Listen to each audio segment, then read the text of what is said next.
the matter of tallow oil. Honorable Speaker, this project is not dead.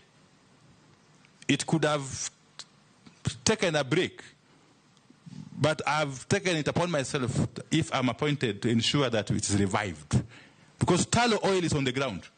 What it lacks is the requisite financial capacity to be able to commercially develop the oil reserves in the lower Lokichar, in the South Lokichar basin, Honorable Speaker.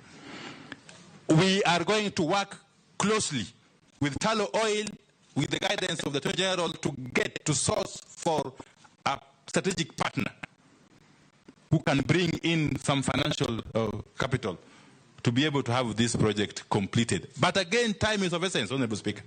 Honorable Speaker, you know that Kenya is a signatory to the Paris Agreement on carbon emissions.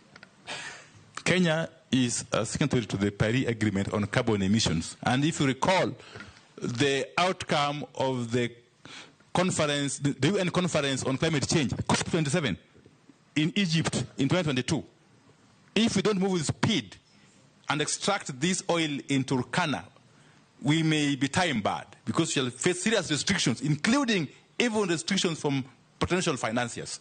Because the world is moving steadily from fossil fuels to clean energy, Honorable Speaker. And Kenya is not an island. And therefore, I'm going to treat this matter of tallow oil and the oil in South Lokichar Basin with the utmost urgency.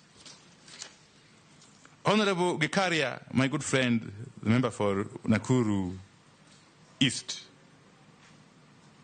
I agree with him totally.